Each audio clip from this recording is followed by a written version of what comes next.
Number one, Bama. Alabama. Hey, Number surprise. two, Alabama. going to beat Clemson. Hey, just surprise. behind. You know, the one thing I want to hear from Mullins is there a big gap between Alabama and Clemson, and then how does that compare to the gap between Clemson and number three? And guess what? He's not going to answer you that question. But I'm asking him. If he's watching right now, he's getting fair warning to formulate a really nice answer on it to tell the truth. He's laughing right now, I'm told. And just behind Notre Dame is Michigan. Now, Notre Dame, Michigan, one could argue, is playing better football than Notre Dame right now. But Notre Dame's still getting credit for that perfect record and the head-to-head victory against the Wolverines. Georgia's number 5, and I'm not implying that Notre Dame's not playing well. I'm just saying I think Michigan's playing really well. And Oklahoma is number 6. So we have it just exactly as we did last week. Just a few takeaways from this. First time in the history of the college football playoff rankings that the top 10 remains exactly the same. Alabama has been number 1 for more than half of the rankings. UCF at number 11. Now, I know that's not where they want to be. That is the highest ranked group of 5 team in the college football playoff era. So they are, despite the fact that their schedule right now, strength of schedule is 118, they're getting credit for having won 22 in a row, and now the lowest ranked team to make the college football playoff at this point in the season.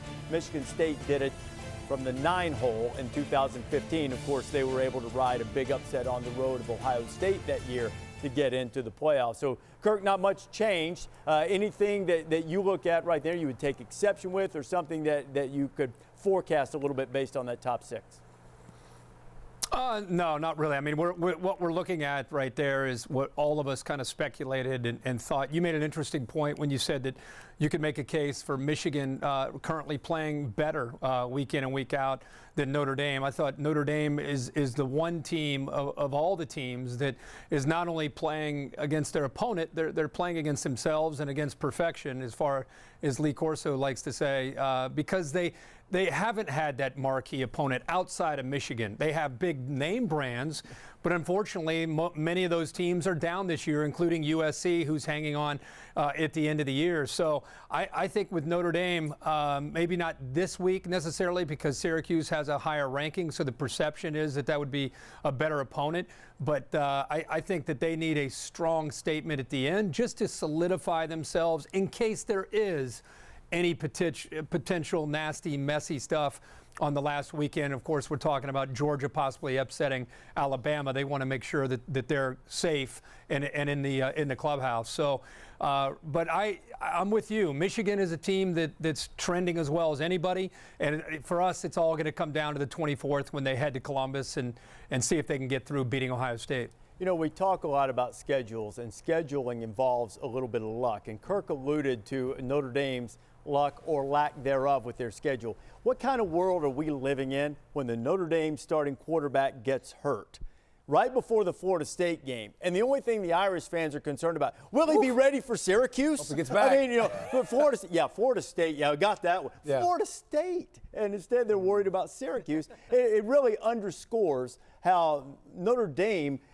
looked like a brutal schedule, and it's turned out now you're struggling outside of Michigan to find a big-time win, but an opportunity. Well, and I think it's a compliment to Notre Dame, because there's a lot Absolutely. of programs in the country that if their starting quarterback goes down, they could struggle. Mm-hmm. And you could say what you want to say about Florida State, too. The one thing they did have, though, was a very athletic, disruptive defensive line that gives a lot of different people fits. How about Notre Dame's offensive line in that game, guys? They've been beat up all year, arguably had their best game of the season with the backup quarterback in. Didn't give up a sack. They ran for 365 yards. I would say you could come away from that Notre Dame win against Florida State and maybe be even more impressed with them as a football team. Can we go back to Northwestern was in the top 25. Mm-hmm. They took care of Northwestern easily as well. I mean, easily. You go look at the box score and you want to start pointing to special teams and some crap that happened late. It was a dominating performance. So I get that we're going to do the comparison game with Michigan's playing X like this right now and Notre Dame's playing like this right now.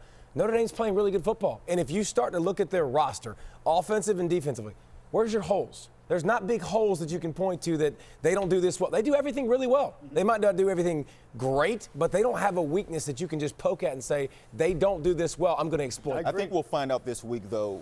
When you look at Notre Dame's schedule, the Michigan offense sort of sets up for Notre Dame and what they do. The Stanford offense, same thing. So this week, when they go against Syracuse, they'll find a offense that passes the football and throws it around. And I always say, we don't really know what these teams' weaknesses are until they find a team that can exploit a weakness. And so we don't know. They might not be great on the back end. We'll find out against a Syracuse team with Eric Dungy and Dino Babers, who's going to throw the ball around some. So we'll find out what Notre Dame is on the back end. And in this same conversation, Stanford is another team who's usually a pretty good football team. But now they're a team that is they're down, so they're hurting a Washington State. They're hurting a Notre Dame because they're not where they are. And we look at these schedules, and it's like, man, some of these teams that are always good teams are now doing nothing for the teams that beat them. Here's the reality with Notre Dame, too, though. It could happen. I don't think it's going to, but they could have beaten the Big Ten and ACC champion by the end of the year if Northwestern wins. If Pitt goes to the ACC title game, just saying, not likely, but their schedule might not look so bad at the end of the year. I don't think it's bad. It's just not. It's just not what we thought it was going to be. I think it's still a very representative schedule, Kirk. There he is. I would say I want to agree with Jesse and David about Notre Dame. The one thing you have to say when you're looking in the latter part of the season is what kind of defensive line do you have? And Notre Dame has an excellent defensive line. And Joey, about their secondary, they might be able to get away with not having superior secondary play because they're so good up front and they can get pressure with 4. So if you look at that, you look at Ian Book, assuming he's healthy and he's able to come back, Dexter Williams, Boykin on the outside, Claypool, the tight ends, the offensive line playing well. If you compare this Notre Dame team to where they were in 12 when they played Alabama, when it was more about it was almost like they had the luck of the Irish that year when they ended up getting to the championship. This feels, I think we can all agree, very, very different, especially with Ian Book coming in there to give them more of a balanced attack, more of a sense of urgency on offense, and the execution's at a very, very high level. So you combine Book and Williams and all of that, along with the defensive front. I don't know. It feels like this Notre Dame team, despite not having those marquee wins, they are doing a great job at taking care of business.